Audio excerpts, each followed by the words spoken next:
Hi, my name is Kelsey. I am a spiritual leader that openly talks about having a special needs child. And the reason why I talk about that out loud is because I hope that it diffuses shame in somebody else who may have felt the very things that I have felt. And what I've learned on this journey is that my child has always been a mirror of all the things that I've ever felt about myself. That every time I've spent an innumerable amount of time trying to fix him, trying to get him to speak, trying to get him to potty train, trying to get him to any of these things, it was all so that I could make him more acceptable in a society that was never going to accept him anyway. They're always going to find a reason to not accept him. And God forbid if anybody doesn't like him because everybody has to like me. That was a really hard realization. You want to know what? I would have never gotten there had I not sat in some very uncomfortable positions of taking ownership for the fact of why I felt so angry about the situation was because I couldn't control how other people were going to think about me. The people might think that I fucked up, I did something wrong. Maybe I drank while I was pregnant, or maybe I smoked while I was pregnant, or I ate terrible while I was pregnant, or it was some stupid decision that I had made that resulted in my son being cognitively impaired when it could have just been a fluke, or could have been trauma, or anything else that could have resulted in anything.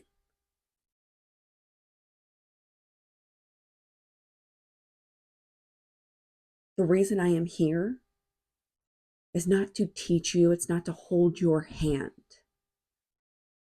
It's literally to create a space that just allows you to feel like the very things that you're feeling are okay. It's okay to feel like you have to grieve a person who never actually existed. I still go through waves of where I sit with very broken parts of myself. And I sit with those parts of myself and I miss the little boy that I thought I was going to have. I miss the man that I thought my son was supposed to grow into. I miss my son being able to drive his car and take a girl out on her date, or maybe bring her home to meet me without me having to hold his hand across the street because he doesn't understand the dangers of the environment that surround him. There are so many layers that are very unacceptable for people that are special needs parents to talk about. And I'm here to open the discussion so that you might feel a little bit braver, getting a little bit more honest with yourself with how you might actually feel about this. And if you don't, phenomenal. That's great. I'm so glad for you. But that doesn't mean that it's not real because you don't feel it. I struggled really hard with what it meant for my son to be disabled. And I'm here to be a voice for a 24-year-old version of me, maybe 25. I can't remember how old I was, who sat in her living room and heard the most devastating news in the entire world. And in that instant, I felt like the little boy that I had always dreamed of having was stolen from me. And now I was given a person that I would never know. And I've been on this journey for so long that now it's time to share the things that have helped me most and share my story shamelessly, because there is no shame in the emotions that I've held,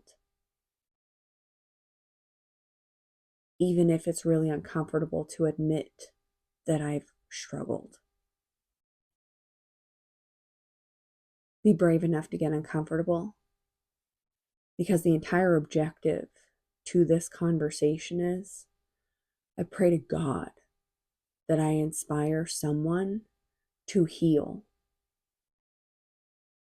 so that their disabled child, specifically cognitively impaired, Don't become the 1 in 3 statistic that is obviously quite apparent due to the fact that these conversations are too uncomfortable and these emotions are not acceptable. And maybe if we had an open conversation, maybe we can lessen that. Maybe we could even lessen the 1 in 7 statistic of abuse towards average children.